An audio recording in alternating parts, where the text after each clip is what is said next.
I'm here with a junk journal page to share today. This is part of Junk Journal January. You can see the prompts there on the screen. Meg runs Junk Journal January and July every year, and it's always awesome. Have a look in the description for all of the details about that. I am working with the prompt tissue, and I picked it because I thought it would be a bit of a challenge. I liked it because it sort of has a multiplicity of meanings. There's kind of poetry in it. I don't know, I was weirdly drawn to it, but I also thought it would be a bit of a challenge.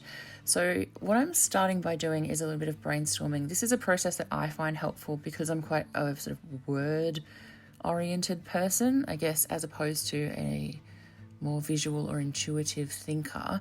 I conceptualize things in words most easily. So brainstorming is a helpful process for me. So I'm coming to this prompt tissue and I'm just thinking about the various things that it evokes. So I started with paper because I guess this is a junk journal page. So my brain is in creative materials mode, I think. So I'm thinking about things like tissue paper, and then the sort of qualities that confers, like texture, the way that you can layer it. I was thinking about layers, which immediately suggests a more figurative meaning, and then sort of sounds and feelings like crinkling that you get from tissue. So I've sort of written those things down, and as I go, I'll continue to add more words and then find connections between them, right? So I've thought about the sort of what tissue paper looks and feels like, and then the concept of fragility, something that is easily torn or seen through, or that almost dissolves if you get it wet. It's not a sturdy material by any means. So I wrote that down as an idea, and this is quite an intuitive process. I like to use my fun pens because I enjoy the process of brush lettering. This is, not in any way integral to the process. It's just fun to write in them. So yeah, that's what I'm doing there. And then as I continued to think about it, I actually started to think about physical tissue, like the tissue that makes up our bodies, or the structure of a plant, or like biological tissue. And that was an interesting and kind of fruitful avenue of thought for me. I actually had trouble. I didn't want to look it up in the dictionary and find a dictionary definition just yet. I actually wanted to think about what my concept of this word and its related meanings might have, because I think that can also be quite interesting, rather than looking for a sort of closed off or sort of really succinctly defined meaning. It can be helpful to just sort of play with your ideas around it before you turn to that. And that's sort of what I'm doing here. And I actually had trouble defining articulately what physical tissue actually is, right? I can think of like muscle tissue and skin tissue and organ tissue, or like I said, for plants, it's part of the structure of the thing. But it was actually really hard to define. So that was an interesting thing to think about. I'm tangenting here, but again, if you're not new here, you will not be surprised by that. I ended up then getting like a slightly different coloured pen because these were some secondary thoughts that I was adding on to my original ones. So for me, that's also helpful to kind of write my first thoughts and then come back with having thought about it a little bit more and adding a little bit more detail. I don't actually fill up this whole page. I do like to leave space so that I can come back to it if I want to, or draw little doodles or other ideas that suggest themselves as I go along. So yeah, that's kind of what I'm doing here, and just kind of reflecting on it a little bit.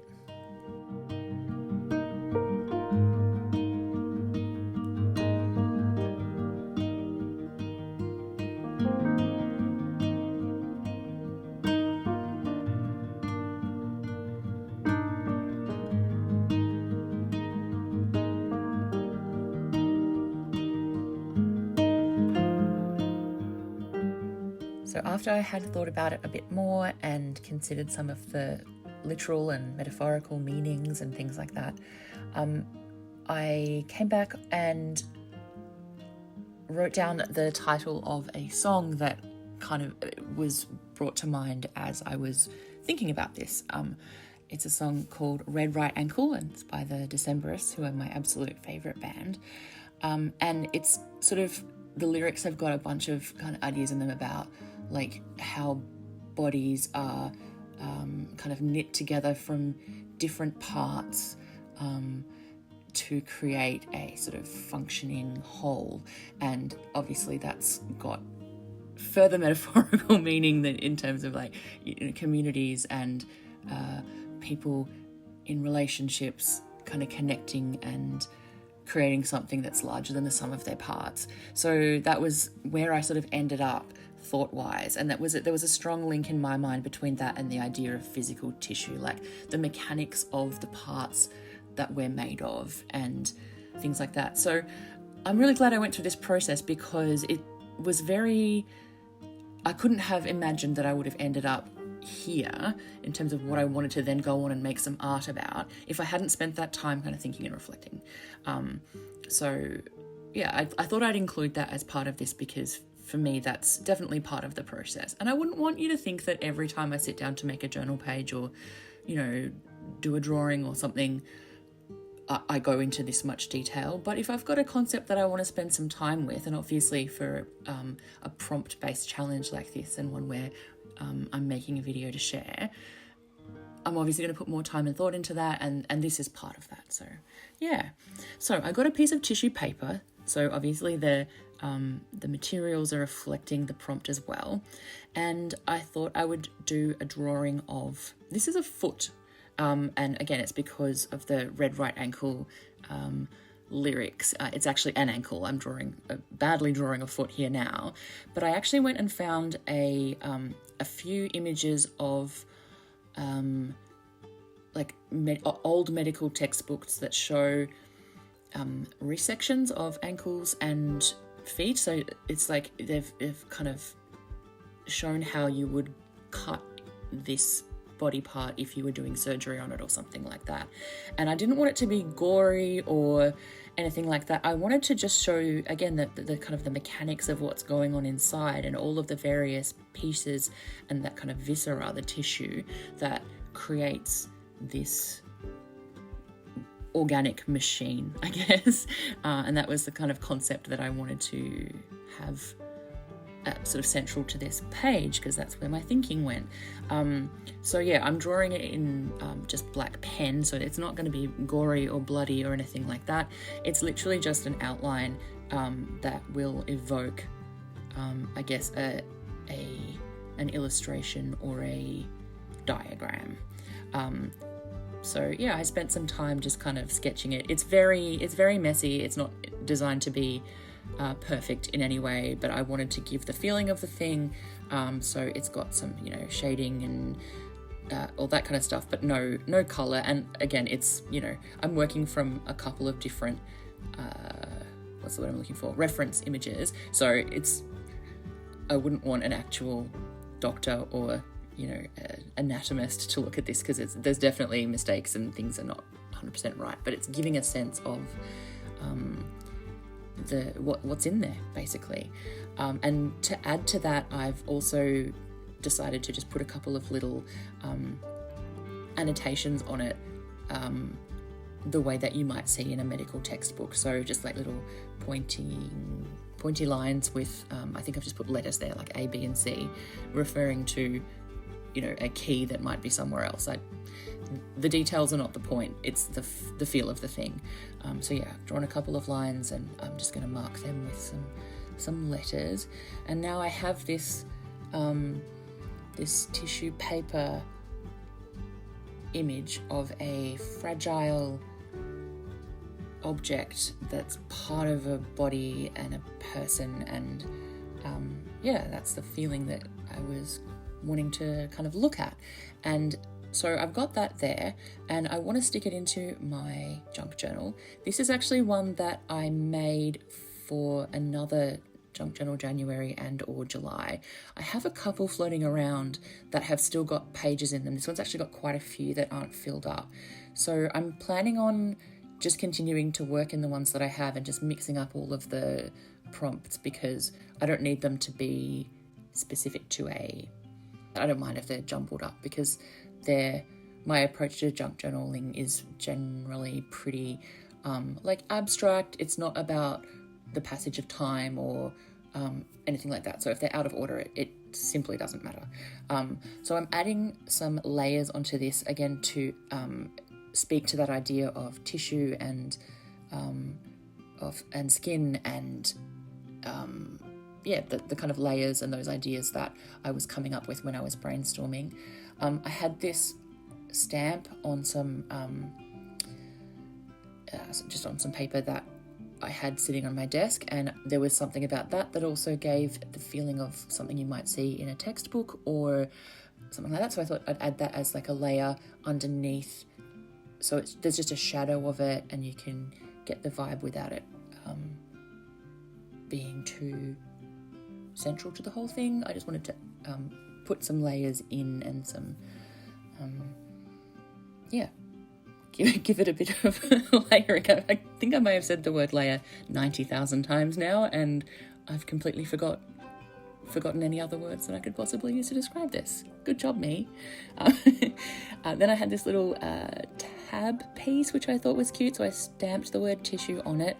And when I'm really lazy with my stamps, I wash them, I wipe them down and stuff semi-regularly, but more often than not, I'll just stamp off any excess ink. So whenever I'm stamping, I have like a piece of scrap paper next to me, and that's what you can see here. And then I thought that might add yet another interesting layer to the page.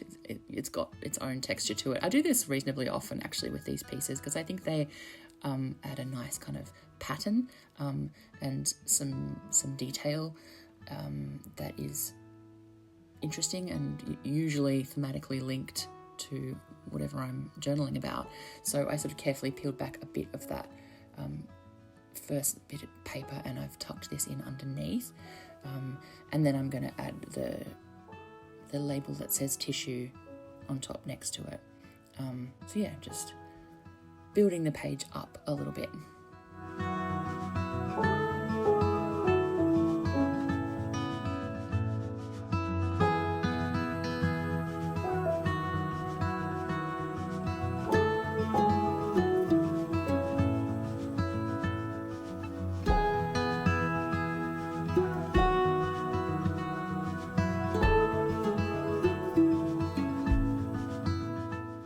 So here is some ink. This is actually fountain pen ink that I got in my beautiful advent calendar this year. It's Diamine fountain pen ink, and the colour is Marley. And I picked this one because it's got actually quite a few layers of colour in it that have been mixed together to make the overall colour. And when you water it down at all, or when you see it sort of spread out a bit more on the page and it dries, there's some lovely variation in that colour. And I wanted this page to have some sort of splotchy, messy elements to it. So I thought using an ink that has that quality would allow it to kind of show on the page when it's finished. So you'll see that a little bit later, but I wanted to add some blotches as I was writing as well, so that I could write around and through them. But I'm just putting on the lyrics to that song that I was talking about before. I will link that below as well so that you can listen to it, because I'm evangelical about the Decemberists. I just love them so much. So anytime I can be like, hey, listen to this song, it's really great, I will do that. So feel free to have a look down there if you are keen to hear the song. I didn't fit all of the lyrics on there, but that wasn't the point. It was more just to have them almost as a visual element more than anything else. I just wanted to have them written there because that was part of my thinking around this idea. And yeah, you don't always have to have something to say explicitly on a journal page, right? You can use a poem or, a quote or lyrics or something to express an idea, especially when you pair it with images. And that can be enough. You don't always have to have your own words for something. And sometimes approaching a concept in that way, in that sort of more roundabout way, and with the help of other people's words, can give you insight that you might not have had if you were just trying to think about, like, racking your own brains full thoughts about it. So I find that quite helpful sometimes. It's sort of a way of coming at an idea a bit sideways and then being surprised by what you find. So yeah, I'm just gluing down the layers here, and making sure everything is going to stick. I'm using matte medium for that because it works really well for collaging and things like that. It doesn't leave a lot of residue. It dries pretty invisibly and without any kind of glossy element to it. So it's definitely my medium of choice or my adhesive of choice for collage and sort of most art crafty type things where a glue stick is not sufficient. And yeah, I'm just adding some more blobs of this ink. I then went and dipped my pen in the ink, but then before using it, dipped it in some water, so it's a little bit watered down because I wanted to help it along with that sort of colour splitting that I was talking about before. I'm using a bit of tissue to absorb some of the excess water so it didn't take too long to dry, and again for some more variation. And so you can see here now that there are sort of shadows of blue and pink that are coming out of this purple, and it's got a real kind of unusual quality to it. The large blob down the bottom looks pretty messy at the moment because it's only partially dried. Once it's dried, I mean, it's still messy, but it's got a bit more of like a, I don't even know what the word I'm looking for is. It's just a little bit more contained, I guess. It looks nicer once it's dry, is basically what I'm trying to say. And yeah, I'm going in and adding some of the keywords from the lyrics that I wanted to sort of pull out that spoke to the overall concept to me, and then adding a few more little shadow stamps from my letters, and that's my finished page. Thanks for coming with me on this journey. It's been a bit of a long one, but I hope that it was interesting and maybe gave you some ideas about how you might approach prompts in your own journals. I really hope you're enjoying Junk Journal January. I'm having a moment of wondering whether I said Junk Journal July a lot instead of January through this, because my brain does that, so please amend as needed. And yeah, thanks for watching, and I'll see you again soon. Bye.